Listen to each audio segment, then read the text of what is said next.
ਸਤਿ ਸ਼੍ਰੀ ਅਕਾਲ। ਮੈਂ ਹਾਂ ਜਸਵੀਰ ਤੇ ਟੀਵੀ ਪੰਜਾਬ ਦੇ ਖਬਰਾਂ ਦੇ ਇਸ ਬੁਲੇਟਿਨ 'ਚ ਤੁਹਾਡਾ ਸਵਾਗਤ ਹੈ। ਸਭ ਤੋਂ ਪਹਿਲਾਂ ਇੱਕ ਨਜ਼ਰ ਪਾਉਂਦੇ ਹਾਂ ਅੱਜ ਦੀਆਂ ਖਾਸ ਖਬਰਾਂ ਤੇ। ਕਿਸਾਨ ਅੰਦੋਲਨ ਨੂੰ ਢਾਹ ਲਾਉਣ ਲਈ ਕੇਂਦਰ ਸਰਕਾਰ ਦਾ ਨਵਾਂ ਹੱਥਕੰਡਾ। NIA ਵੱਲੋਂ ਕਿਸਾਨ ਅੰਦੋਲਨ 'ਚ ਸ਼ਾਮਿਲ ਕਈ ਆਗੂਆਂ, ਕਲਾਕਾਰਾਂ ਤੇ ਪੱਤਰਕਾਰਾਂ ਨੂੰ ਭੇਜੇ ਗਏ ਨੋਟਿਸ। ਅਲੱਗ-ਅਲੱਗ ਤਰੀਕ ਨੂੰ ਦਿੱਲੀ ਬੁਲਾ ਕੇ ਜਾਂਚ 'ਚ ਸ਼ਾਮਿਲ ਹੋਣ ਲਈ ਕਿਹਾ।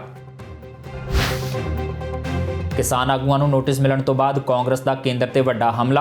कांग्रेसी आगू राजकुमार वेरका ने कहा देश नूं खतरा किसानां तो नहीं, भाजपा ते मोदी सरकार है देश लई असली खतरा। किसान शांतिपूर्ण तरीके नाल कर रहे ने अपना अंदोलन। कांग्रेसी आगू नवजोत सिंह सिद्धू ने केंद्र ते गंभीर आरोप लाए। सिद्धू ने कहा अंबानी ते अडानी नूं फायदा पहुंचाउण लई FCI नूं कीता गया बर्बाद। केंद्र नूं बहस लई दित्ती खुली चुनौती। प्रधानमंत्री नरेंद्र मोदी ने किया देश च कोविड वैक्सीनेशन का रस्मी आगाज़। पंजाब च मुख्यमंत्री कैप्टन अमरिंदर सिंह ने टीकाकरण की मुहिम का लिया जायजा। पहले गेड़ च फ्रंट लाइन सेहत मुलाजमां दे लगाई जा रही है वैक्सीन। ਅਤੇ ਪੰਜਾਬ 'ਚ ਨਗਰ ਨਿਗਮ, ਨਗਰ ਕੌਂਸਲ ਤੇ ਨਗਰ ਪੰਚਾਇਤ ਚੋਣਾਂ ਦਾ ਵੱਜਿਆ ਬਿਗੁਲ। 14 ਫਰਵਰੀ ਨੂੰ ਪੰਜਾਬ 'ਚ ਪੈਣਗੀਆਂ ਵੋਟਾਂ, 17 ਫਰਵਰੀ ਨੂੰ ਆਉਣਗੇ ਨਤੀਜੇ। ਇਸ ਦੇ ਨਾਲ ਹੀ ਪੰਜਾਬ 'ਚ ਚੋਣ ਜ਼ਾਬਤਾ ਹੋਇਆ ਲਾਗੂ। ਤੇ ਹੁਣ ਖਬਰਾਂ ਦਾ ਵਿਸਥਾਰ। ਕੌਮੀ ਜਾਂਚ ਏਜੰਸੀ NIA ਵੱਲੋਂ ਕਈ ਕਿਸਾਨ ਆਗੂਆਂ, ਕਲਾਕਾਰਾਂ ਤੇ ਪੱਤਰਕਾਰਾਂ ਨੂੰ ਨੋਟਿਸ ਭੇਜੇ ਗਏ ਨੇ। ਜਾਂਚ ਏਜੰਸੀ ਵੱਲੋਂ ਸੰਮਣ 'ਚ ਇਹਨਾਂ ਨੂੰ ਵੱਖ-ਵੱਖ ਧਾਰਾਵਾਂ ਹੇਠ ਦਰਜ ਮਾਮਲਿਆਂ 'ਚ ਜਾਂਚ 'ਚ ਸ਼ਾਮਲ ਹੋਣ ਲਈ ਕਿਹਾ ਗਿਆ ਹੈ। ਇਹਨਾਂ ਸਾਰਿਆਂ ਨੂੰ ਅਲੱਗ-ਅਲੱਗ ਤਰੀਕ ਤੇ ਦਿੱਲੀ ਸੱਦਿਆ ਗਿਆ ਹੈ। ਜਿਨ੍ਹਾਂ ਲੋਕਾਂ ਨੂੰ ਨੋਟਿਸ ਭੇਜਿਆ ਗਿਆ ਹੈ ਉਹਨਾਂ ਵਿੱਚ ਦੀਪ ਸਿੱਧੂ ਤੇ ਉਸਦੇ ਭਰਾ ਦਾ ਨਾਮ ਵੀ ਸ਼ਾਮਲ ਹੈ। ਕਿਸਾਨ ਆਗੂਆਂ ਮੁਤਾਬਕ ਸਰਕਾਰ ਇਹ ਨੋਟਿਸ ਭੇਜ ਕੇ ਉਹਨਾਂ ਨੂੰ ਪਰੇਸ਼ਾਨ ਕਰ ਰਹੀ ਹੈ, ਪਰ ਉਹ ਡਰਨ ਵਾਲੇ ਨਹੀਂ। ਸਰਕਾਰ ਨਾਲ 19 ਜਨਵਰੀ ਨੂੰ ਹੋਣ ਵਾਲੇ 10ਵੇਂ ਗੇੜ ਦੀ ਬੈਠਕ 'ਚ ਵੀ ਇਹ ਮੁੱਦਾ ਚੁੱਕਿਆ ਜਾਵੇਗਾ। ਕੌਮੀ ਜਾਂਚ ਏਜੰਸੀ ਜਾਣੀ ਕਿ NIA ਦੇ ਵੱਲੋਂ ਲਗਾਤਾਰ ਨੋਟਿਸ ਭੇਜੇ ਜਾ ਰਹੇ ਨੇ।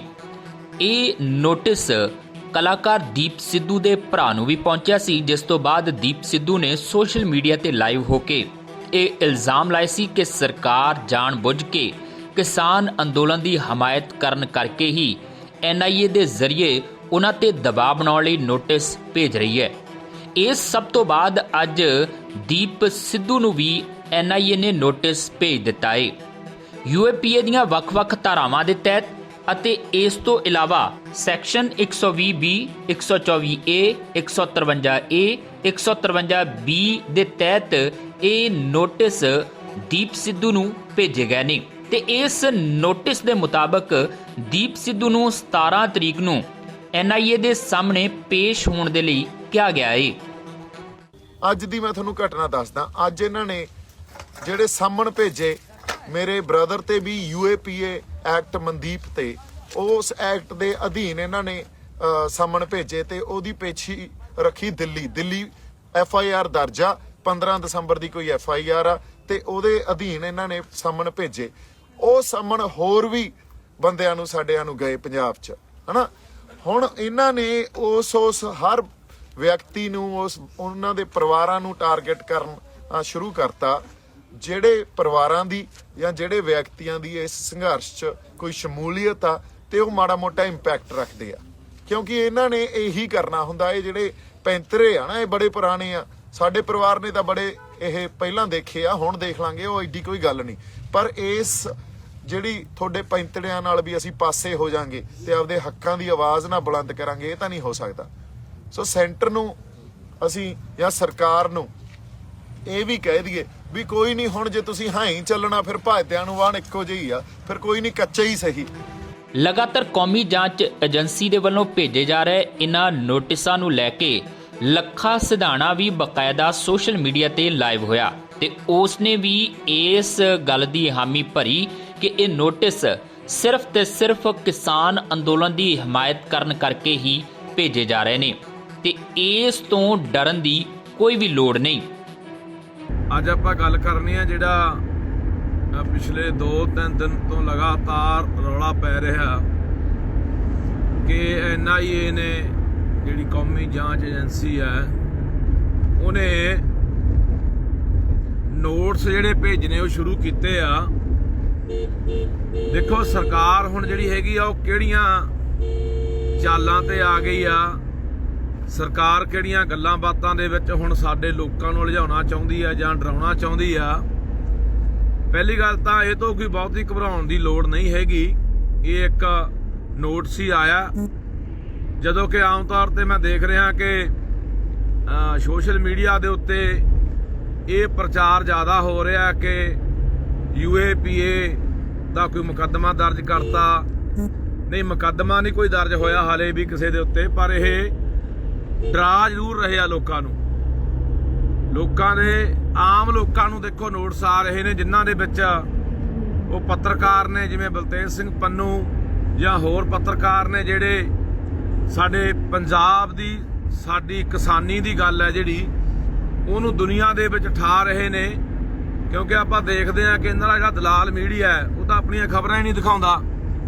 ਜੇ ਦਿਖਾਉਂਦਾ ਤਾਂ ਉਹ ਬੜਾ ਆਪਾਂ ਨੂੰ ਗਲਤ ਤਰੀਕੇ ਨਾਲ ਪ੍ਰਚਾਰਦਾ, ਜਾਣੇ ਬਦਨਾਮ ਕਰਦਾ। ਇਹਨਾਂ ਦਾ ਜਿਹੜਾ ਗੋਦੀ ਮੀਡੀਆ ਆਪਾਂ ਕਹਿ ਲਈਏ, ਉਹ ਪੱਤਰਕਾਰ ਨੇ ਜਾਂ ਉਹਦੇ ਵਿੱਚ ਕੋਈ ਕੱਪੜਿਆਂ ਦਾ ਵਪਾਰ ਕਰਦਾ, ਉਹਨਾਂ ਨੂੰ ਨੋਟਿਸ ਆ ਰਹੇ ਆ, ਸੰਮਣ ਆ ਰਹੇ ਆ। ਜਾਂ ਕੋਈ ਟਰਾਂਸਪੋਰਟਰ ਹੈ ਜਿਹਨੇ ਬੱਸਾਂ ਲਾਈਆਂ ਹੋਈਆਂ ਜਿਨ੍ਹਾਂ ਨੇ ਦਿੱਲੀ ਨੂੰ ਜਾਣ ਵਾਸਤੇ ਮੁਫਤ ਦੇ ਵਿੱਚ, ਜਾਂ ਕੋਈ ਇਹੋ ਜਿਹੇ ਸਾਡੇ ਭਰਾ ਹੈਗੇ ਨੇ ਜਿਵੇਂ ਗੁਰਪ੍ਰੀਤ ਮਿੰਟੂ ਹੈ, ਮੁੰਡਾ ਮਨੁੱਖਤਾ ਦੀ ਸੇਵਾ ਵਾਲਾ, ਜਿਹਨੇ ਲਗਾਤਾਰ ਉੱਥੇ 40 ਦਿਨ ਤੋਂ ਲੰਗਰ ਲਾਇਆ ਹੋਇਆ ਹੈ। ਜਾਂ ਦੀਪ ਸਿੱਧੂ ਨੂੰ ਵੀ ਆਇਆ, ਦੀਪ ਸਿੱਧੂ ਦੇ ਭਰਾ ਨੂੰ ਆਇਆ ਸ਼ਾਇਦ। ਗੱਲ ਤਾਂ ਅੱਜ ਕਿਸਾਨ ਆਪਣੇ ਹੱਕਾਂ ਦੀ ਗੱਲ ਕਰ ਰਿਹਾ, ਇਹਨਾਂ ਕਾਨੂੰਨਾਂ ਨੂੰ ਰੱਦ ਕਰਾਉਣ ਲਈ ਅਸੀਂ ਲੜ ਰਹੇ ਹਾਂ। ਤੇ ਕਿੱਧਰ ਇਹ NIA ਵਾਲੇ ਸਮਣ ਭੇਜਣ ਲੱਗ ਗਏ, ਕਿੱਧਰਲੀਆਂ ਤਾਰਾਂ ਕਿੱਧਰਲੇ ਪਾਸੇ ਕੀ ਜੋੜੀ ਜਾਂਦੇ ਆ, ਪਤਾ ਨਹੀਂ ਕੀ ਕੁਛ ਕਰੀ ਜਾਂਦੇ ਆ। ਸੋ ਕੋਈ ਗੱਲ ਨਹੀਂ ਭਰਾਵੋ, ਮੈਂ ਇਹੀ ਕਹਿਣਾ ਸੀ ਕਿ ਡਰਨ ਦੀ ਸਾਨੂੰ ਕੋਈ ਜਮਾਂ ਬਿਲਕੁਲ ਲੋੜ ਨਹੀਂ। ਕਿਸੇ ਨੂੰ ਵੀ ਕੋਈ ਸਮਣ ਆਉਂਦਾ ਤਾਂ ਘਬਰਾਓ ਨਾ। ਗੌਰਤਲਬ ਹੈ ਕਿ ਇਸ ਤੋਂ ਪਹਿਲਾਂ ਲੁਧਿਆਣਾ ਤੋਂ ਦਿੱਲੀ ਕਿਸਾਨ ਅੰਦੋਲਨ ਲਈ ਕਿਸਾਨਾਂ ਲਈ ਮੁਫਤ ਬੱਸ ਸੇਵਾ ਚਲਾਉਣ ਵਾਲੇ ਲੁਧਿਆਣੇ ਦੇ ਟਰਾਂਸਪੋਰਟਰ ਇੰਦਰਪਾਲ ਤੇ ਬੱਸ ਲਿਜਾਣ ਵਾਲੇ ਜਸਪਾਲ ਸਿੰਘ ਕੋਲੋਂ ਵੀ ਕੌਮੀ ਜਾਂਚ ਏਜੰਸੀ ਨੇ ਬੀਤੇ ਦਿਨ ਕਈ ਘੰਟੇ ਪੁੱਛ ਪੜਤਾਲ ਕੀਤੀ ਸੀ। ਇਸ ਤੋਂ ਇਲਾਵਾ ਜਲੰਧਰ ਦੇ ਇੱਕ ਪ੍ਰੋਫੈਸਰ ਨੂੰ ਵੀ NIA ਵੱਲੋਂ ਨੋਟਿਸ ਭੇਜਿਆ ਗਿਆ ਹੈ। ਇਹਦੇ ਨਾਲ ਚਰਚਾ ਇਸ ਗੱਲ ਦੀ ਵੀ ਹੈ ਕਿ ਕਿਸਾਨ ਆਗੂਆਂ ਦੇ ਉੱਤੇ ਵੀ ਇਸੇ ਤਰੀਕੇ ਦੀ ਕਾਰਵਾਈ ਕੀਤੀ ਜਾ ਰਹੀ ਹੈ। ਪਰ ਨਾਲ ਦੀ ਨਾਲ ਇਹ ਚਰਚਾ ਸਿਖਰ ਤੇ ਹੈ ਕਿ ਇਹ ਸਾਰੇ ਨੋਟਿਸ ਤੇ ਇਦਾਂ ਦੀਆਂ ਕਾਰਵਾਈਆਂ ਸਿਰਫ ਕਿਸਾਨ ਅੰਦੋਲਨ ਦੇ ਵਿੱਚ ਸ਼ਾਮਿਲ ਲੋਕਾਂ ਤੇ ਇਸ ਕਿਸਾਨ ਅੰਦੋਲਨ ਦੀ ਹਮਾਇਤ ਕਰਨ ਵਾਲਿਆਂ ਦੇ ਉੱਤੇ ਦਬਾਅ ਬਣਾਉਣ ਲਈ ਹੀ ਕੀਤਾ ਜਾ ਰਿਹਾ ਹੈ। ਫਿਲਹਾਲ ਦੀਪ ਸਿੱਧੂ ਨੂੰ ਭੇਜੇ ਗਏ ਨੋਟਿਸ ਦੇ ਤਹਿਤ ਹੁਣ 17 ਤਰੀਕ ਨੂੰ ਉਹ ਨੈਸ਼ਨਲ ਜਾਂਚ ਏਜੰਸੀ ਦੇ ਅੱਗੇ ਪੇਸ਼ ਹੋਣਗੇ। Bureau report TV Punjab.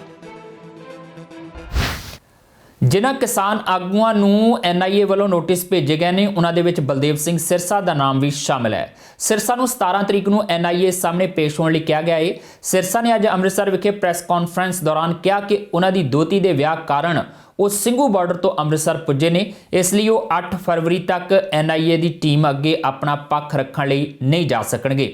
Sirsa ਨੇ ਕਿਹਾ ਕਿ ਕਿਸਾਨ ਸੰਘਰਸ਼ 'ਚ ਯੋਗਦਾਨ ਪਾ ਰਹੇ ਵਿਅਕਤੀਆਂ ਨੂੰ ਕੇਂਦਰ ਸਰਕਾਰ ਵੱਲੋਂ ਜਾਣ ਬੁੱਝ ਕੇ ਨੋਟਿਸ ਭੇਜ ਕੇ ਪਰੇਸ਼ਾਨ ਕੀਤਾ ਜਾ ਰਿਹਾ ਹੈ। ਉਹਨਾਂ ਕਿਹਾ ਕਿ ਇਹ ਮਾਮਲਾ ਕੇਂਦਰ ਸਰਕਾਰ ਦੇ ਮੰਤਰੀਆਂ ਨਾਲ ਕਿਸਾਨ ਜਥੇਬੰਦੀਆਂ ਦੀ ਹੋਣ ਵਾਲੀ ਮੀਟਿੰਗ 'ਚ ਵੀ ਉਠਾਇਆ ਜਾਵੇਗਾ। ਨੋਟਿਸ ਜਿਹੜਾ ਉਹਨਾਂ ਨੇ ਭੇਜਿਆ, ਬੇਸ਼ੱਕ ਉਹਨਾਂ WhatsApp ਤੇ ਭੇਜਿਆ, ਉਹਨਾਂ ਨੇ ਕੱਲ੍ਹ ਦੀ 17 ਤਰੀਕ ਰੱਖੀ ਆ।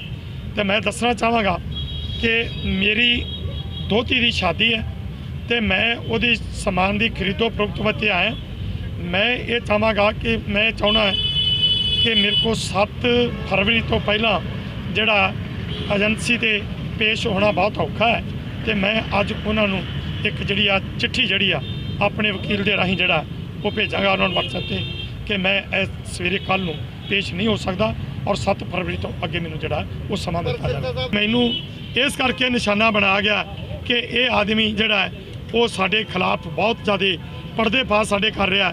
ਸਰਕਾਰ ਦੀਆਂ ਜੋ ਪਾਲਿਸੀਆਂ ਨੇ ਉਹਨਾਂ ਨੂੰ ਲੋਕਾਂ ਦੇ ਸਾਹਮਣੇ ਉਜਾਗਰ ਕਰ ਰਿਹਾ। ਕਿਉਂਕਿ ਮੈਂ ਇਹ ਗੱਲ ਡੰਕੇ ਦੀ ਚੋਟ ਤੇ ਕਹਿ ਰਿਹਾ ਕਿ ਜਿਹੜੀ ਕੇਂਦਰ ਸਰਕਾਰ ਹੈ ਉਸ ਐਜੀਟੇਸ਼ਨ ਨੂੰ ਫੇਲ ਕਰਨ ਵਾਸਤੇ ਇਹਨੂੰ ਲੰਬਾ ਲਿਜਾ ਰਹੀ ਹੈ ਤਾਂ ਕਿ ਜਿੰਨਾ ਲੰਬਾ ਜਾਏਗਾ ਲੋਕ ਆਉਣੋਂ ਹਟ ਜਾਣਗੇ। ਇਹ ਗੱਲਾਂ ਮੈਂ ਸਟੇਜ ਤੇ ਕਹੀਆਂ ਨੇ ਤੇ ਉਸ ਤੋਂ ਬਗੈਰ ਮੈਂ ਇਹ ਵੀ ਕਿਹਾ ਕਿ ਇਹ ਲੰਬਾ ਚੱਲੇਗਾ ਤੇ ਉਹਦੇ ਵਿੱਚ ਜਿਹੜੇ ਸ਼ਰਾਰਤੀ ਅਨਸਰ ਭੇਜਣਗੇ ਉਹ ਸ਼ਰਾਰਤੀ ਅਨਸਰ ਉੱਤੇ ਕੋਈ ਸ਼ਰਾਰਤ ਕਰਨਗੇ ਤੇ ਇਸ ਸੰਘਰਸ਼ ਨੂੰ ਜਿਹੜਾ ਉਤਾਰ ਪੀੜੋ ਕੀਤਾ ਜਾਏਗਾ। ਕਿਸਾਨ ਆਗੂਆਂ ਨੂੰ NIA ਵੱਲੋਂ ਨੋਟਿਸ ਭੇਜਣ ਦੇ ਮਾਮਲੇ 'ਚ ਕਾਂਗਰਸੀ ਆਗੂ ਡਾਕਟਰ ਰਾਜਕੁਮਾਰ ਵੇਰਕਾ ਨੇ ਪ੍ਰਤੀਕਿਰਿਆ ਦਿੱਤੀ ਹੈ। ਡਾਕਟਰ ਰਾਜਕੁਮਾਰ ਵੇਰਕਾ ਮੁਤਾਬਕ ਕਿਸਾਨ ਸ਼ਾਂਤੀਪੂਰਨ ਤਰੀਕੇ ਨਾਲ ਆਪਣਾ ਅੰਦੋਲਨ ਕਰ ਰਹੇ ਨੇ। ਦੇਸ਼ ਨੂੰ ਖਤਰਾ ਕਿਸਾਨਾਂ ਤੋਂ ਨਹੀਂ ਸਗੋਂ ਮੋਦੀ ਸਰਕਾਰ ਤੋਂ ਹੈ। ਵੇਰਕਾ ਨੇ ਕਿਹਾ ਕਿ ਜੇਕਰ ਦੇਸ਼ ਨੂੰ ਕੋਈ ਨੁਕਸਾਨ ਹੁੰਦਾ ਹੈ ਤਾਂ ਇਸ ਦੇ ਲਈ ਭਾਜਪਾ ਤੇ ਮੋਦੀ ਸਰਕਾਰ ਹੀ ਜ਼ਿੰਮੇਵਾਰ ਹੋਵੇਗੀ। ਬਈ ਜਿਹੜੀ BJP ਦੀ ਸਰਕਾਰ ਹੈ ਨਾ, ਇਹ ਹੰਕਾਰੀ ਹੋਈ ਸਰਕਾਰ ਆ ਚਾਹੇ CBI ਹੋਵੇ, ਚਾਹੇ ED ਹੋਵੇ, ਚਾਹੇ NIA ਹੋਵੇ, ਇਹ ਸਾਰੀਆਂ ਸੰਵਿਧਾਨਿਕ ਏਜੰਸੀਆਂ ਨੂੰ ਆਪਣੀ ਕਠਪੁਤਲੀ ਬਣਾਉਣਾ ਚਾਹੁੰਦੀ ਹੈ। ਇਹਨਾਂ ਦੇ ਕੋਲੋਂ ਗਲਤ ਕੰਮ ਕਰਾਉਣਾ ਚਾਹੁੰਦੇ ਹੈ ਔਰ ਇਹ ਕਿਸਾਨਾਂ ਨੂੰ ਡਰਾਇਆ ਜਾ ਰਿਹਾ ਹੈ, ਧਮਕਾਇਆ ਜਾ ਰਿਹਾ ਹੈ, ਉਹਨਾਂ ਨੂੰ ਖਾਲਿਸਤਾਨੀ ਕਿਹਾ ਜਾ ਰਿਹਾ ਹੈ, ਉਹਨਾਂ ਨੂੰ ਨਕਸਲਵਾਦੀ ਕਿਹਾ ਜਾ ਰਿਹਾ ਹੈ, ਉਹਨਾਂ ਨੂੰ ਆਤੰਕਵਾਦੀ ਕਿਹਾ ਜਾ ਰਿਹਾ ਹੈ। ਤੇ ਇਹ BJP ਦੀ ਸਰਕਾਰ ਕਹਿੰਦੀ ਹੈ ਕਿ ਕਿਸਾਨਾਂ ਕੋਲੋਂ ਦੇਸ਼ ਨੂੰ ਖਤਰਾ ਹੈ, ਕਿਸਾਨ ਦੇਸ਼ ਨੂੰ ਖਤਰੇ 'ਚ ਪਾ ਰਿਹਾ ਹੈ। ਭਾਈ ਕਿਸਾਨਾਂ ਕੋਲੋਂ ਦੇਸ਼ ਨੂੰ ਖਤਰਾ ਨਹੀਂ, BJP ਦੀ ਸਰਕਾਰ ਕੋਲੋਂ ਦੇਸ਼ ਨੂੰ ਖਤਰਾ ਹੈ। ਔਰ ਜੇ ਦੇਸ਼ ਟੁੱਟੇਗਾ ਜਾਂ ਤੋੜਨ ਦੀਆਂ ਸਾਜ਼ਿਸ਼ਾਂ ਕੀਤੀਆਂ ਜਾ ਰਹੀਆਂ, ਇਹ BJP ਦੀ ਸਰਕਾਰ ਕਰੇਗੀ ਔਰ BJP ਦੀ ਸਰਕਾਰ ਕਰ ਰਹੀ ਹੈ। ਔਰ ਜੈ ਜਵਾਨ ਜੈ ਕਿਸਾਨ ਇਹ ਦੇਸ਼ ਦੀ ਸੁਰੱਖਿਆ ਵਾਸਤੇ ਹੈ, ਦੇਸ਼ ਦੀ ਹਿਫਾਜ਼ਤ ਵਾਸਤੇ ਹੈ ਔਰ ਇਹ ਦੇਸ਼ ਦੇ ਵਫਾਦਾਰ ਕੌਮ ਹੈ। ਇਹਨਾਂ ਨੂੰ ਗਰਦਾਰ ਕਹਿਣਾ ਇਹ ਆਪਣੇ ਆਪ ਨੂੰ ਗਰਦਾਰ ਕਹਿਣ ਵਾਲੀ ਗੱਲ ਹੈ। ਕੇਂਦਰ ਸਰਕਾਰ ਨਾਲ ਕੱਲ੍ਹ ਦੀ ਬੈਠਕ ਵੀ ਬੇਸਿੱਟਾ ਰਹਿਣ ਤੋਂ ਬਾਅਦ ਹੁਣ 10ਵੇਂ ਗੇੜ ਦੀ ਗੱਲਬਾਤ 19 ਜਨਵਰੀ ਨੂੰ ਹੋਵੇਗੀ। ਉਸ ਦਿਨ ਲਈ ਹੀ ਕਿਸਾਨ ਆਗੂ ਜੋਗਿੰਦਰ ਸਿੰਘ ਉਗਰਾਹਾਂ ਨੇ ਨਵਾਂ ਪ੍ਰੋਗਰਾਮ ਜਾਰੀ ਕਰ ਦਿੱਤਾ ਹੈ। ਉਗਰਾਹਾਂ ਨੇ ਕਿਸਾਨਾਂ ਨੂੰ 19 ਜਨਵਰੀ ਵਾਲੇ ਦਿਨ ਅੰਤਰਰਾਸ਼ਟਰੀ ਮੁਦਰਾ ਕੋਸ਼ ਦੇ ਪੁਤਲੇ ਫੂਕਣ ਦਾ ਸੱਦਾ ਦਿੱਤਾ ਹੈ।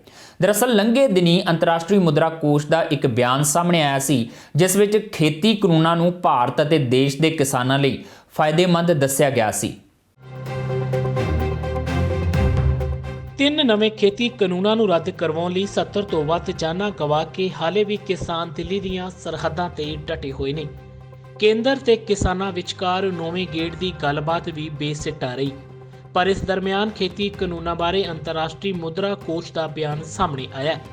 ਇਸ ਬਿਆਨ ਵਿੱਚ ਅੰਤਰਰਾਸ਼ਟਰੀ ਮੁਦਰਾ ਕੋਸ਼ ਨੇ ਖੇਤੀ ਕਾਨੂੰਨਾਂ ਨੂੰ ਭਾਰਤ ਅਤੇ ਕਿਸਾਨਾਂ ਲਈ ਫਾਇਦੇਮੰਦ ਦੱਸਿਆ।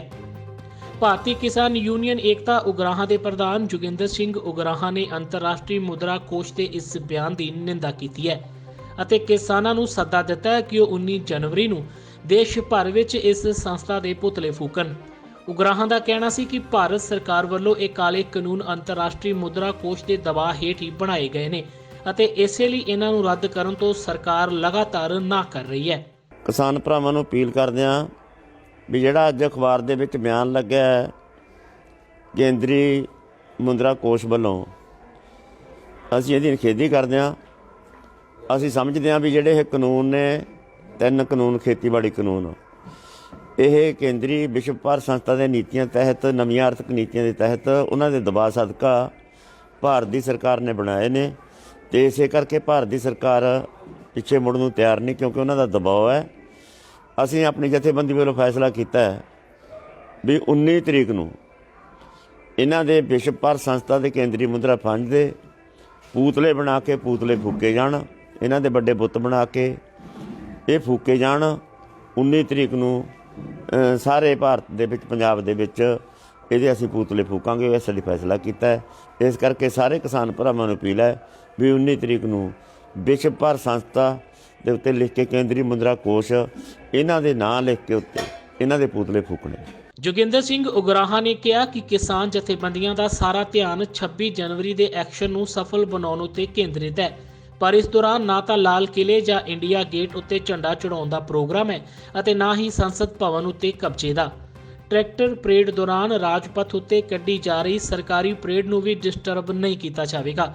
ਉਗਰਾਹਾਂ ਨੇ ਕਿਹਾ ਕਿ ਕਿਸਾਨਾਂ ਦੀ ਟਰੈਕਟਰ ਪਰੇਡ ਸ਼ਾਂਤੀਪੂਰਨ ਤਰੀਕੇ ਨਾਲ ਕੱਢੀ ਜਾਵੇਗੀ ਅਤੇ ਸਰਕਾਰ ਤੋਂ ਖੇਤੀ ਕਾਨੂੰਨ ਵਾਪਸ ਲੈਣ ਦੀ ਮੰਗ ਕੀਤੀ ਜਾਵੇਗੀ।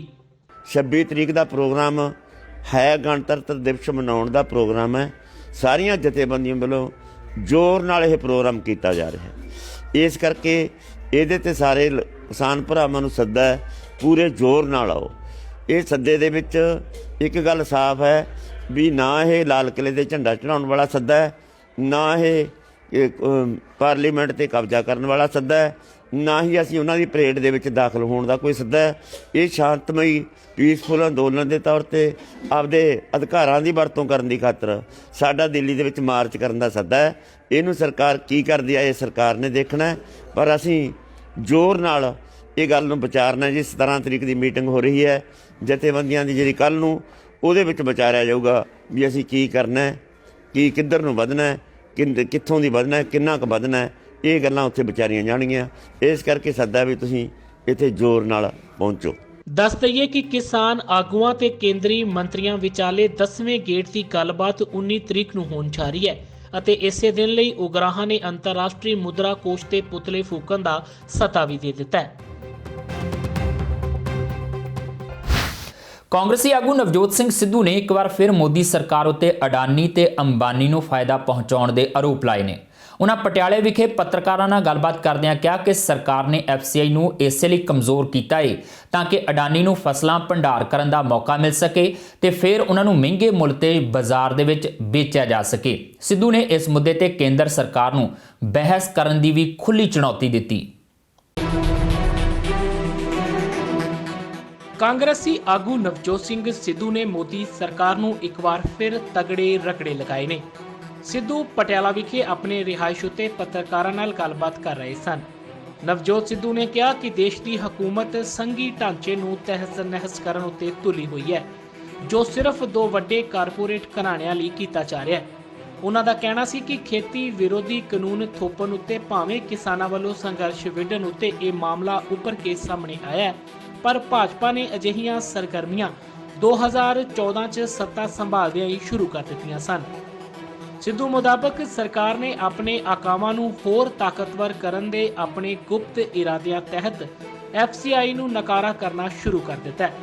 ਉਹਨਾਂ ਕਿਹਾ ਕਿ FCI ਉੱਤੇ ਭਾਵੇਂ ਕਈ ਦਹਾਕਿਆਂ 'ਚ 91,400 ਕਰੋੜ ਦਾ ਕਰਜ਼ਾ ਚੜਿਆ ਹੋਇਆ ਹੈ, ਪਰ ਮੋਦੀ ਹਕੂਮਤ ਨੇ 4 ਸਾਲਾਂ 'ਚ ਇਸ ਨੂੰ 4 ਲੱਖ ਕਰੋੜ ਦਾ ਕਰਜ਼ਾ ਹੀ ਬਣਾ ਦਿੱਤਾ ਹੈ। ਇਸ ਸਰਕਾਰ ਨੇ 2014 ਦੇ ਵਿੱਚ ਟੇਕ ਓਵਰ ਕੀਤਾ। 2014 ਤੋਂ ਲੈ ਕੇ FCI ਦੇ ਉੱਤੇ ਕਰਜ਼ਾ 2014 ਦੇ ਵਿੱਚ 91,000 ਕਰੋੜ ਸੀ। 91,400 ਕਰੋੜ FCI ਦੇ ਉੱਤੇ ਕਰਜ਼ਾ ਸੀ। ਤੇ ਤੁਸੀਂ ਇਹ ਵੇਖ ਲਓ ਕਿ ਆ 5 ਸਾਲਾਂ ਦੇ ਵਿੱਚ 5 years and a quarter ਕਰਜ਼ਾ 4 ਲੱਖ ਕਰੋੜ 4 ਲੱਖ ਕਰੋੜ FCI ਦੇ ਉੱਤੇ ਕਰਜ਼ਾ। ਹੈਰਾਨ ਆ ਮੈਂ ਕਿ 50 ਸਾਲਾਂ ਦੇ ਵਿੱਚ, ਔਰ ਮੈਂ ਤੁਹਾਨੂੰ ਪੂਰੀ ਗੇਮ ਅਨਫੋਲਡ ਕਰਕੇ ਦਊਂਗਾ ਕਿ 50 ਸਾਲਾਂ ਦੇ ਵਿੱਚ ਇਹਦੇ ਤੇ ਕਰਜ਼ਾ ਚੜ੍ਹਦਾ 91,000 ਕਰੋੜ, ਔਰ 5 ਸਾਲਾਂ ਦੇ ਵਿੱਚ ਇਹਦੇ ਤੇ ਕਰਜ਼ਾ ਚੜ੍ਹਦਾ ਹੈ 4 ਲੱਖ ਕਰੋੜ। ਨਵਜੋਤ ਸਿੱਧੂ ਨੇ ਪੱਤਰਕਾਰਾਂ ਨਾਲ ਗੱਲਬਾਤ ਦੌਰਾਨ ਕਿਹਾ ਕਿ ਕੇਂਦਰ ਸਰਕਾਰ ਵੱਲੋਂ ਮਾਪਦੰਡ ਹੀ ਅਜਿਹੇ ਬਣਾ ਦਿੱਤੇ ਗਏ ਨੇ ਕਿ ਅਡਾਨੀਆਂ ਤੋਂ ਬਿਨਾਂ ਹੋਰ ਕੋਈ ਠੇਕਾ ਹੀ ਨਾ ਲੈ ਸਕੇ। ਸਿੱਧੂ ਨੇ ਦੱਸਿਆ ਕਿ ਇਸ ਕੰਪਨੀ ਨੂੰ ਅਦਾਇਗੀ ਕਰਨ ਦੀਆਂ ਸ਼ਰਤਾਂ ਵੀ ਨਰਮ ਕੀਤੀਆਂ ਗਈਆਂ। ਉਹਨਾਂ ਕੇਂਦਰ ਸਰਕਾਰ ਉੱਤੇ ਅਡਾਨੀ ਤੇ ਅੰਬਾਨੀ ਦੀ ਖਾਤਰ ਦੇਸ਼ ਨੂੰ ਵੱਡੀ ਆਰਥਿਕ ਢਾਹ ਲਾਉਣ ਦੀ ਗੱਲ ਵੀ ਆਖੀ।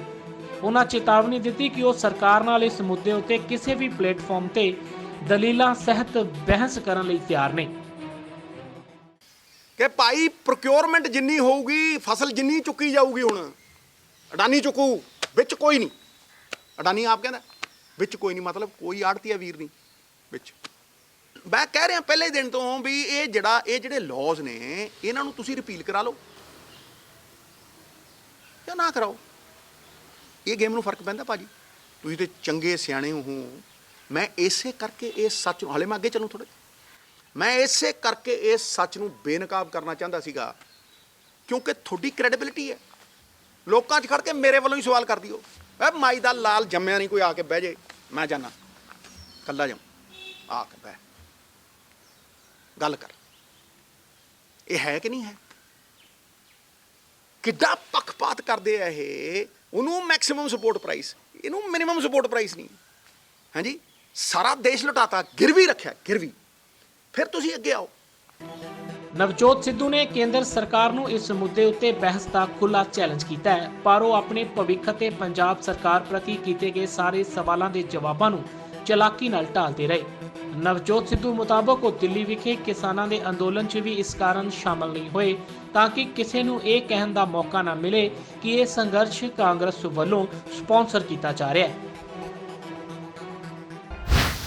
ਪ੍ਰਧਾਨ ਮੰਤਰੀ ਨਰਿੰਦਰ ਮੋਦੀ ਨੇ ਅੱਜ ਦੇਸ਼ 'ਚ ਕਰੋਨਾ ਟੀਕਾਕਰਨ ਦੀ ਸ਼ੁਰੂਆਤ ਕਰ ਦਿੱਤੀ ਹੈ। ਇਸ ਦੌਰਾਨ ਪ੍ਰਧਾਨ ਮੰਤਰੀ ਨੇ ਕਿਹਾ ਕਿ ਜਨਤਾ ਕਰਫਿਊ ਕਰੋਨਾ ਵਿਰੁੱਧ ਸਾਡੇ ਸਮਾਜ ਦੇ ਸੰਯਮ ਅਤੇ ਅਨੁਸ਼ਾਸਨ ਦੀ ਪ੍ਰੀਖਿਆ ਵੀ ਸੀ, ਜਿਸ ਵਿੱਚ ਹਰ ਦੇਸ਼ਵਾਸੀ ਸਫਲ ਹੋ ਗਿਆ।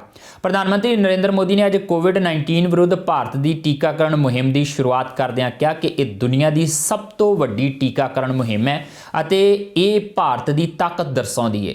ਟੀਕਾਕਰਨ ਮੁਹਿੰਮ ਦੀ ਸ਼ੁਰੂਆਤ ਤੋਂ ਪਹਿਲਾਂ ਵੀਡੀਓ ਕਾਨਫਰੰਸ ਜ਼ਰੀਏ ਰਾਸ਼ਟਰ ਨੂੰ ਸੰਬੋਧਨ ਕਰਦਿਆਂ ਪ੍ਰਧਾਨ ਮੰਤਰੀ ਨੇ ਕਿਹਾ ਕਿ ਵਿਗਿਆਨਕਾਂ ਅਤੇ ਮਾਹਿਰਾਂ ਨੇ ਟੀਕੇ ਸੁਰੱਖਿਅਤ ਹੋਣ ਦੇ ਭਰੋਸੇ ਤੋਂ ਬਾਅਦ ਹੀ ਮੇਡ ਇਨ ਇੰਡੀਆ ਟੀਕਿਆਂ ਦੀ ਵਰਤੋਂ ਦੀ ਆਗਿਆ ਦਿੱਤੀ ਹੈ।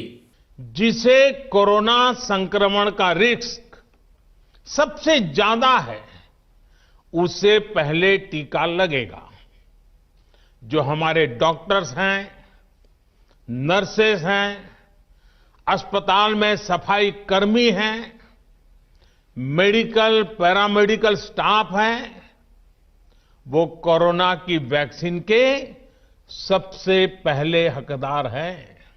इस टीकाकरण अभियान की पुख्ता तैयारियों के लिए राज्य सरकारों के सहयोग से देश के कोने कोने में ट्रायल्स किए गए हैं, ड्राई रन्स हुए हैं। विशेष तौर पर बनाए गए कोविन डिजिटल प्लेटफॉर्म में टीकाकरण के लिए रजिस्ट्रेशन से लेकर ट्रैकिंग तक की व्यवस्था है। आपको पहला टीका लगने के बाद दूसरी डोज कब लगेगी, इसकी जानकारी भी आपके फोन पर दी जाएगी। और मैं सभी देशवासियों को ये बात फिर याद दिलाना चाहता हूं कि कोरोना वैक्सीन की 2 डोज लगनी बहुत जरूरी है। ਦੇਸ਼ ਵਿੱਚ ਅੱਜ ਤੋਂ ਕਰੋਨਾ ਵੈਕਸੀਨੇਸ਼ਨ ਦੀ ਸਭ ਤੋਂ ਵੱਡੀ ਮੁਹਿੰਮ ਆਰੰਭ ਹੋ ਗਈ ਹੈ। ਪ੍ਰਧਾਨ ਮੰਤਰੀ ਨਰਿੰਦਰ ਮੋਦੀ ਵੱਲੋਂ ਇਸ ਦਾ ਰਸਮੀ ਆਗਾਜ਼ ਕਰਨ ਤੋਂ ਬਾਅਦ ਪੰਜਾਬ 'ਚ ਵੀ ਟੀਕਾਕਰਨ ਦਾ ਕੰਮ ਸ਼ੁਰੂ ਹੋ ਗਿਆ। ਰਾਜ ਦੇ ਮੁੱਖ ਮੰਤਰੀ ਕੈਪਟਨ ਅਮਰਿੰਦਰ ਸਿੰਘ ਆਪ ਇਸ ਮੁਹਿੰਮ ਦਾ ਜਾਇਜ਼ਾ ਲੈਣ ਲਈ ਮੋਹਾਲੀ ਦੇ ਸਰਕਾਰੀ ਹਸਪਤਾਲ ਪਹੁੰਚੇ। ਇਸ ਮੁਹਿੰਮ ਦੇ ਪਹਿਲੇ ਪੜਾਅ 'ਚ ਪੌਣੇ 2 ਲੱਖ ਸਿਹਤ ਕਾਮਿਆਂ ਦਾ ਟੀਕਾਕਰਨ ਕੀਤਾ ਜਾਵੇਗਾ ਤੇ ਰੋਜ਼ 40,000 ਸਿਹਤ ਕਾਮਿਆਂ ਨੂੰ ਟੀਕਾਕਰਨ ਮੁਹਿੰਮ ਹੇਠ ਕਵਰ ਕੀਤਾ ਜਾਵੇਗਾ।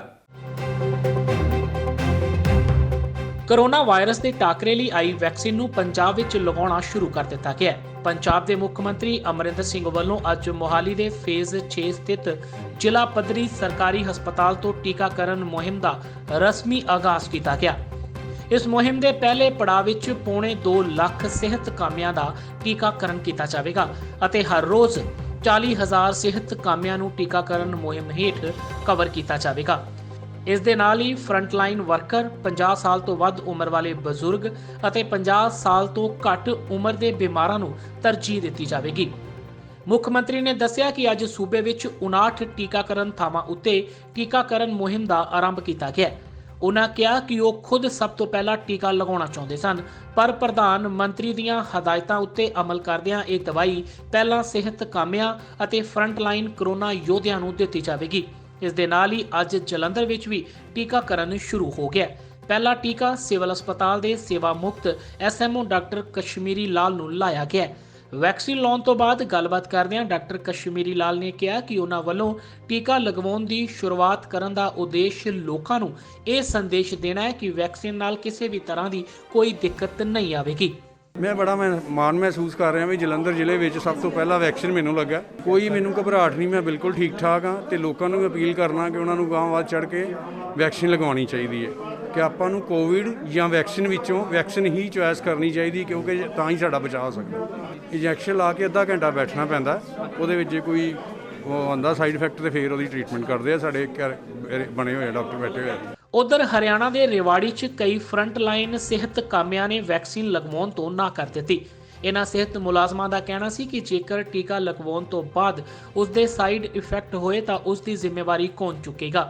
ਵਿਵਾਦ ਪੈਦਾ ਹੋਣ ਤੋਂ ਬਾਅਦ ਸਿਹਤ ਅਧਿਕਾਰੀ ਇਹਨਾਂ ਮੁਲਾਜ਼ਮਾਂ ਨੂੰ ਸਮਝਾਉਂਦੇ ਹੋਏ ਨਜ਼ਰ ਆਏ। ਸਿਹਤ ਅਧਿਕਾਰੀਆਂ ਦਾ ਕਹਿਣਾ ਸੀ ਕਿ ਇਹ ਵੈਕਸੀਨ ਪੂਰੀ ਤਰ੍ਹਾਂ ਨਾਲ ਸੁਰੱਖਿਅਤ ਹੈ ਅਤੇ ਇਸ ਦਾ ਕੋਈ ਨੁਕਸਾਨ ਨਹੀਂ ਹੋਵੇਗਾ। सर हम ये कहेंगे अगर मान लो कोई भी इस इंजेक्शन से साइड इफेक्ट होता है तो अगर हम मान लो बाय द वे हमारे कुछ होता है तो इसकी जिम्मेवारी क्या हमारा डॉक्टर स्टाफ उठाएंगे या फिर कोई मतलब एमओ या सीएमओ सर उठाएंगे। जैसे मान लो अगर मेरे साइड इफेक्ट है, मुझे ये नहीं पता कि मेरे को खट्टी चीज़ से एलर्जी है या फिर मीठी चीज़ से, महीने 2 महीने में एक बार सर ये मेरे को दिक्कत होती है। तो अभी आपने क्या कि पहले डॉक्टर्स लगवाएं तब लगवाएंगे, ऐसा क्यों? सर ये है कि मान लो जैसे कह रहे हैं कि भाई सर पहले स्टाफ के लगा है इंजेक्शन, सर हमें नहीं पता कि भाई स्टाफ को लगा है या नहीं लगा। जाके देखो अंदर। ਦੱਸ ਦਈਏ ਕਿ ਦੇਸ਼ ਅੰਦਰ ਇੱਕ ਕੋਰੋਨਾ ਵਾਇਰਸ ਬਿਮਾਰੀ ਖਿਲਾਫ ਦੁਨੀਆ ਦਾ ਸਭ ਤੋਂ ਵੱਡਾ ਟੀਕਾਕਰਨ ਅਭਿਆਨ ਹੈ। ਇਹ ਵਿਸ਼ਾਲ ਪੈਮਾਨੇ ਉੱਤੇ ਚੱਲਣ ਵਾਲਾ ਭਾਰਤ ਦਾ ਪਹਿਲਾ ਟੀਕਾਕਰਨ ਪ੍ਰੋਗਰਾਮ ਵੀ ਹੈ। ਵਿਗਿਆਨਕਾਂ ਅਤੇ ਮਾਹਿਰਾਂ ਵੱਲੋਂ ਦਿੱਤੇ ਟੀਕੇ ਸੁਰੱਖਿਅਤ ਹੋਣ ਦੇ ਭਰੋਸੇ ਤੋਂ ਬਾਅਦ ਹੀ ਮੇਡ ਇਨ ਇੰਡੀਆ ਟੀਕਿਆਂ ਦੀ ਵਰਤੋਂ ਦੀ ਆਗਿਆ ਦਿੱਤੀ ਗਈ ਹੈ। ਚੋਣ ਕਮਿਸ਼ਨ ਨੇ ਪੰਜਾਬ 'ਚ ਨਗਰ ਨਿਗਮ, ਨਗਰ ਕੌਂਸਲ ਤੇ ਨਗਰ ਪੰਚਾਇਤਾਂ ਦੀਆਂ ਚੋਣਾਂ ਦਾ ਸਮਾਂ ਸਾਰਣੀ ਐਲਾਨ ਦਿੱਤਾ ਹੈ। ਪੰਜਾਬ ਦੇ ਚੋਣ ਕਮਿਸ਼ਨਰ ਜਗਪਾਲ ਸਿੰਘ ਸੰਧੂ ਨੇ ਕਿਹਾ ਹੈ ਕਿ ਨਾਮਜ਼ਦਗੀਆਂ ਭਰਨ ਦੀ ਪ੍ਰਕਿਰਿਆ 30 ਜਨਵਰੀ 2021 ਤੋਂ ਸ਼ੁਰੂ ਹੋਵੇਗੀ ਤੇ 3 ਫਰਵਰੀ 2021 ਨਾਮਜ਼ਦਗੀਆਂ ਭਰਨ ਦੀ ਆਖਰੀ ਮਿਤੀ ਹੋਵੇਗੀ। ਨਾਮਜ਼ਦਗੀਆਂ ਦੀ ਪੜਤਾਲ 4 ਫਰਵਰੀ ਨੂੰ ਕੀਤੀ ਜਾਵੇਗੀ, ਜਦਕਿ ਨਾਮਜ਼ਦਗੀਆਂ ਵਾਪਸ ਲੈਣ ਦੀ ਤਰੀਕ 5 ਫਰਵਰੀ ਹੈ ਅਤੇ ਇਸੇ ਤਰੀਕ ਨੂੰ ਉਮੀਦਵਾਰਾਂ ਦੀ ਚੋਣ ਨਿਸ਼ਾਨ ਅਲਾਟ ਕੀਤੇ ਜਾਣਗੇ। ਚੋਣ ਪ੍ਰਚਾਰ ਮਿਤੀ 12 ਫਰਵਰੀ 2021 ਨੂੰ ਸ਼ਾਮ 5 ਵਜੇ ਤੱਕ ਰਹੇਗੀ। ਵੋਟਾਂ ਪੈਣ ਦਾ ਕਾਰਜ 14 ਫਰਵਰੀ ਨੂੰ ਹੋਵੇਗਾ ਤੇ ਇਸ ਤੋਂ ਬਾਅਦ 17 ਫਰਵਰੀ ਨੂੰ ਇਹਨਾਂ ਦੀ ਗਿਣਤੀ ਕੀਤੀ ਜਾਵੇਗੀ। ਚੋਣਾਂ ਕਰਵਾਉਣ ਲਈ 145 ਰਿਟਰਨਿੰਗ ਅਫਸਰ ਤੇ 145 ਸਹਾਇਕ ਰਿਟਰਨਿੰਗ ਅਫਸਰ ਨਿਯੁਕਤ ਕੀਤੇ ਗਏ ਨੇ। ਇਸ ਦੇ ਨਾਲ ਹੀ ਪੰਜਾਬ 'ਚ ਚੋਣ ਜ਼ਾਬਤਾ ਲਾਗੂ ਹੋ ਗਿਆ ਜੋ ਚੋਣ ਪ੍ਰਕਿਰਿਆ ਦੇ ਮੁਕੰਮਲ ਹੋਣ ਤੱਕ ਜਾਰੀ ਰਹੇਗਾ। ਪੰਜਾਬ ਵਿੱਚ 109 ਮਿਊਨਿਸਪਲ ਕਮੇਟੀਆਂ ਤੇ ਨਗਰ ਪੰਚਾਇਤਾਂ ਦੇ ਅਤੇ 8 ਮਿਊਨਿਸਪਲ ਕਾਰਪੋਰੇਸ਼ਨ ਦੇ ਇਲੈਕਸ਼ਨ ਹੋਣ ਜਾ ਰਹੇ ਹਨ। ਕਮਿਸ਼ਨ ਵੱਲੋਂ ਇਹਨਾਂ ਚੋਣਾਂ ਦਾ ਇਸ ਅਨੁਸਾਰ ਪ੍ਰੋਗਰਾਮ ਉਲੀਕਿਆ ਗਿਆ ਹੈ। 30 ਜਨਵਰੀ ਨੂੰ ਨੋਮੀਨੇਸ਼ਨ ਫਾਈਲ ਕਰਨ ਦੀ ਤਰੀਕ ਹੋਵੇਗੀ ਜੋ ਕਿ 3 ਫਰਵਰੀ ਤੱਕ ਚੱਲੇਗੀ। 4 ਫਰਵਰੀ ਨੂੰ ਪੇਪਰਾਂ ਦੀ ਸਕਰੂਟਨੀ ਹੋਵੇਗੀ ਅਤੇ 5 ਫਰਵਰੀ ਨੂੰ ਨਾਮ ਵਾਪਸ ਲੈਣ ਦੀ ਤੇ ਸਿੰਬਲ ਅਲਾਟ ਕਰਨ ਦਾ ਸਮਾਂ ਹੋਵੇਗਾ। ਚੋਣ ਪ੍ਰਚਾਰ 12 ਫਰਵਰੀ 5 ਵਜੇ ਨੂੰ ਬੰਦ ਹੋ ਜਾਵੇਗਾ ਅਤੇ 14 ਫਰਵਰੀ ਨੂੰ ਸਵੇਰ 8 ਵਜੇ ਤੋਂ ਲੈ ਕੇ 4 ਵਜੇ ਤੱਕ ਵੋਟਾਂ ਪੈਣ ਦਾ ਕੰਮ ਹੋਵੇਗਾ। ਵੋਟਾਂ ਦੀ ਗਿਣਤੀ 17 ਫਰਵਰੀ ਨੂੰ ਕੀਤੀ ਜਾਵੇਗੀ। ਇਹਨਾਂ ਚੋਣਾਂ ਦੌਰਾਨ ਮਿਊਨਿਸਪਲ ਕਾਰਪੋਰੇਸ਼ਨ ਵੱਲੋਂ 400 ਮੈਂਬਰਾਂ ਦੀ ਚੋਣ ਕੀਤੀ ਜਾਵੇਗੀ ਅਤੇ ਮਿਊਨਿਸਪਲ ਕਮੇਟੀਆਂ ਤੇ ਨਗਰ ਪੰਚਾਇਤਾਂ ਵੱਲੋਂ 1902 ਮੈਂਬਰਾਂ ਦੀ ਚੋਣ ਕੀਤੀ ਜਾਵੇਗੀ। ਇਹਨਾਂ ਇਲੈਕਸ਼ਨਾਂ 'ਚ ਲਗਭਗ 40 ਲੱਖ ਪੰਜਾਬ ਦੇ ਵੋਟਰ ਹਿੱਸਾ ਲੈ ਰਹੇ ਨੇ, ਜਿਨ੍ਹਾਂ ਵਿੱਚ ਤਕਰੀਬਨ ਅੱਧ ਦੇ ਕਰੀਬ ਔਰਤਾਂ ਸ਼ਾਮਲ ਹਨ। ਕਮਿਸ਼ਨ ਵੱਲੋਂ 4102 ਪੋਲਿੰਗ ਬੂਥ ਸਥਾਪਿਤ ਕੀਤੇ ਗਏ ਹਨ, ਜਿਨ੍ਹਾਂ ਵਿੱਚ ਲਗਭਗ 18000 ਚੋਣ ਕਰਮਚਾਰੀ ਕੰਮ ਕਰਨਗੇ। ਇਹ ਸਮਾਂ ਕੋਵਿਡ ਦਾ ਵੀ ਹੈ। ਕੋਵਿਡ ਨੂੰ ਦੇਖ ਕੇ ਕਮਿਸ਼ਨ ਵੱਲੋਂ ਖਾਸ ਸਟੈਂਡਰਡ ਆਪਰੇਟਿੰਗ ਪ੍ਰੋਸੀਜਰ ਜਾਰੀ ਕੀਤਾ ਗਿਆ ਹੈ। ਚੋਣਾਂ ਦੌਰਾਨ ਅਮਲੇ ਦੀ ਸੁਰੱਖਿਆ ਲਈ ਸਰਕਾਰ ਵੱਲੋਂ 1 ਕਰੋੜ 65 ਲੱਖ ਦੀ ਰਾਸ਼ੀ ਜਾਰੀ ਕੀਤੀ ਗਈ ਹੈ, ਜਿਸ ਨਾਲ ਜੋ ਵੀ ਸਮਾਨ ਚੋਣ ਅਮਲੇ ਲਈ ਚਾਹੀਦਾ ਹੋਵੇਗਾ ਉਹ ਜ਼ਿਲ੍ਹਾ ਪੱਧਰ ਤੇ ਪ੍ਰਾਪਤ ਕੀਤਾ ਜਾਵੇਗਾ। ਇਹ ਸਨ ਹੁਣ ਤੱਕ ਦੀਆਂ ਖਬਰਾਂ ਤੇ ਜਾਂਦੇ ਜਾਂਦੇ ਇੱਕ ਵਾਰ ਫਿਰ ਨਜ਼ਰ ਪਾਉਂਦੇ ਹਾਂ ਮੁੱਖ ਖਬਰਾਂ ਤੇ। ਕਿਸਾਨ ਅੰਦੋਲਨ ਨੂੰ ਢਾਹ ਲਾਉਣ ਲਈ ਕੇਂਦਰ ਸਰਕਾਰ ਦਾ ਨਵਾਂ ਹੱਥਕੰਡਾ। NIA ਵੱਲੋਂ ਕਿਸਾਨ ਅੰਦੋਲਨ 'ਚ ਸ਼ਾਮਿਲ ਕਈ ਆਗੂਆਂ, ਕਲਾਕਾਰਾਂ ਤੇ ਪੱਤਰਕਾਰਾਂ ਨੂੰ ਭੇਜੇ ਗਏ ਨੋਟਿਸ। ਅਲੱਗ-ਅਲੱਗ ਤਰੀਕ ਨੂੰ ਦਿੱਲੀ ਬੁਲਾ ਕੇ ਜਾਂਚ 'ਚ ਸ਼ਾਮਿਲ ਹੋਣ ਲਈ ਕਿਹਾ। ਕਿਸਾਨ ਆਗੂਆਂ ਨੂੰ ਨੋਟਿਸ ਮਿਲਣ ਤੋਂ ਬਾਅਦ ਕਾਂਗਰਸ ਦਾ ਕੇਂਦਰ ਤੇ ਵੱਡਾ ਹਮਲਾ। ਕਾਂਗਰਸੀ ਆਗੂ ਰਾਜਕੁਮਾਰ ਵੇਰਕਾ ਨੇ ਕਿਹਾ ਦੇਸ਼ ਨੂੰ ਖਤਰਾ ਕਿਸਾਨਾਂ ਤੋਂ ਨਹੀਂ, ਭਾਜਪਾ ਤੇ ਮੋਦੀ ਸਰਕਾਰ ਹੈ ਦੇਸ਼ ਲਈ ਅਸਲੀ ਖਤਰਾ। ਕਿਸਾਨ ਸ਼ਾਂਤੀਪੂਰਨ ਤਰੀਕੇ ਨਾਲ ਕਰ ਰਹੇ ਨੇ ਆਪਣਾ ਅੰਦੋਲਨ।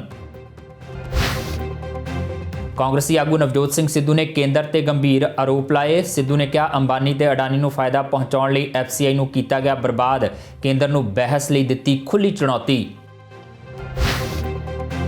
ਪ੍ਰਧਾਨ ਮੰਤਰੀ ਨਰਿੰਦਰ ਮੋਦੀ ਨੇ ਕੀਤਾ ਦੇਸ਼ 'ਚ ਕੋਵਿਡ ਵੈਕਸੀਨੇਸ਼ਨ ਦਾ ਰਸਮੀ ਆਗਾਜ਼। ਪੰਜਾਬ 'ਚ ਮੁੱਖ ਮੰਤਰੀ ਕੈਪਟਨ ਅਮਰਿੰਦਰ ਸਿੰਘ ਨੇ ਟੀਕਾਕਰਨ ਦੀ ਮੁਹਿੰਮ ਦਾ ਲਿਆ ਜਾਇਜ਼ਾ। ਪਹਿਲੇ ਗੇੜ 'ਚ ਫਰੰਟ ਲਾਈਨ ਸਿਹਤ ਮੁਲਾਜ਼ਮਾਂ ਦੇ ਲਗਾਈ ਜਾ ਰਹੀ ਹੈ ਵੈਕਸੀਨ।